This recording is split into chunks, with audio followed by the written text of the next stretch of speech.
entrepreneur. Yourself. Yes, So, correct. I mean, when Yeah. you are running for politics, surely you would Sure. have some ideas on what can be done to make. Well, I mean, because the fact that being an entrepreneur means that you bring to the table, the fact that you are able to take risk, you want to do things differently, and to create a model, a business that can sustain over a longer time. So I think as you come into politics, like I said earlier, I wanted to come in more from a grassroots perspective, because I've been in grassroots work. I've done things that have shaped life and changed lives, and I find it very fulfilling and very rewarding. So I come foremost as a fact that I want to change lives and help the residents to have a better life. That's my direction. Yes. Oh yes, I think over time, yes, I'm sure that there will be concerns on the ground. I want to look at, in fact, how to make them even better, be able to survive more. I think costs of running a business are always important, and I think this is something I want to represent as well in terms of their voice. What is it about Yeah. the cost of business? Well, cost is business. Yeah, it could be now the fact that the cost of living is going up. Right, manpower cost is going up. You see about the foreign workers levy as well. So these are all issues that I think we need to then look at and then see how best to find a solution. In Parliament, maybe part of the debate that we can talk about next time. So what Yes. is it that you disagree about? Maybe you can tell us a bit more. Okay, I mean, in terms of disagreement, I think I've talked to some businessmen, and that concern is very much in terms of, they can't find workers, all right, who wants to do that job. All right, so sometimes they say, I don't mind even paying the levy, but I just can't find the workers. So I think hopefully this is something that I want to see how the government can improve on it and see how we can allow certain segment, to look at those labor intensive, where we find that even foreign workers, they can't even get enough foreign workers, not even locals to work on. So to see whether we could do something for them, all right, so that they wouldn't have to strap off with this foreign workers levy, and at the same time trying to cope, with the rising costs and no people to work as well. That's a challenge. Well, I think F&B is one of them, which I think that is one of the most, probably the most severely impacted. Yeah. But these Okay. are very generic. Yes. I mean, these are concerns that we already Sure, know. So sure. what do you think could be changed there in terms of policy? or do you have any specific suggestions on how you think we can change it? Okay, maybe I'll think through that and I'll get back to you, Ken. Okay, can we... Let's look at something else. Maybe we can, that will help. Yes. How important is grassroots experience for a potential MP? Well, grassroots experience is important, but I think it can also peak over time.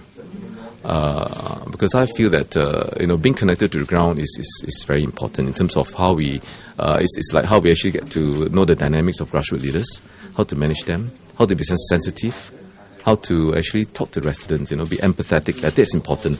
So sometimes maybe people come from different background or different experience. They may go in there without knowing how to work the ground. And I think that helps me a lot. So for me, it's also, I think once I stay connected to the ground, you sense things and then you try to put things in place to help them, quicker. So I think that's important. What is it about your personality that you think would help you better connect to the ground? I'm a people can talk to anyone. Basically, I'm a very people person. And that to me helps because you can talk to an elderly couple or a young man or a family who are in need or some people who are pretty anxious about getting help. I think that helps me quite a fair bit. But at the same time also with my involvement in the different aspect of grassroots work. I was in the CDC, I was in the Government Feedback Unit, I was in the People's Association Active Aging Council. So all this sort of like give me a very balanced view or balanced experience in terms of looking at solutions, looking at implementation, looking at mobilization. And all this will help me in my work as an MP. Yes. And how do you feel about candidates who has little grassroots? Well, I think that they should, first of all, work the ground hard when they come in, Go to the house visit, meet the people, talk to them. You must have the ground experience. You must get connected quickly. I think once you sense the work that's involved and you kind of like get comfortable and able to mobilize your grassroots leaders, and they start to relate with you one-to-one, even for residents, and I think they'll start to pick up quite fast. Just a follow-up on the conflict of interest question. I mean, while you say that your company has not run into conflict of interest, I think all of us, sure. My question is, there are many grassroots leaders, however, that run businesses. Yes, and correct. Have there been occasions that you know of where there has been a conflict? None that I know of at this point in time, but I think that it gives us a bigger burden, right, in terms of making sure that we run our business properly. Every businessman would have the way they run their business, right? So ethics and integrity is important. And that should be, even as an MP, even if you deal with your residents and even with your grassroots, integrity and all that is important. So I think there will not be any, if you have a good, solid foundation in how you run your business. Is that a deliberate policy of the company to actually avoid? Not really. I think even if you do, then it will be a tender process anyway. So it's not like you have any special, privilege or special treatment. And I think we will not even condone that. So we will definitely compete on a fair game. Yeah. Can you also talk about your first experience when you went to the one-room flats? And Yes, sure. And what was it about the encounter that really made it? Well, the thing is that because I find that when people actually save money, but not even turning on their lights in their homes, that shows that they're actually saving how much they have, to cope with life. And that to me, for us, because that was my very first house visit. So you are very much in terms of, in your, well, if you have not been, have you walked the ground, have you go to the house visit, then you know that, there are some real issues on the ground. And these are one of them that like, wow, okay, there are real issues on the ground. So like I said earlier, I think then we find that, okay, there are things that need to be done, so who's going to do it?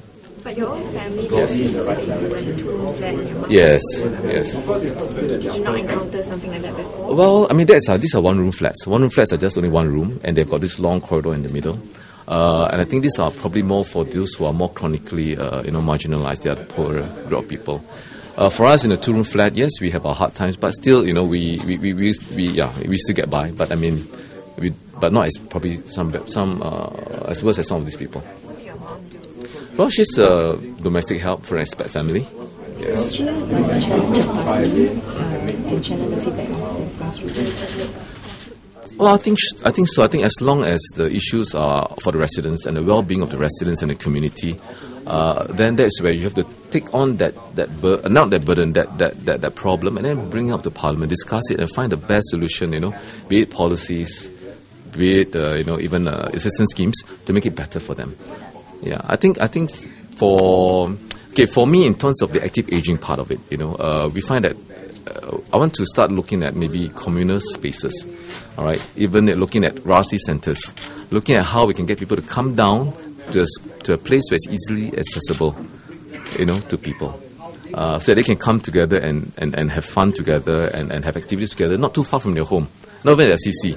So any areas that we see like RC centers or football field or little hall here or a void deck there, let's maximize the space and let's have more interaction. I think it's about bidding.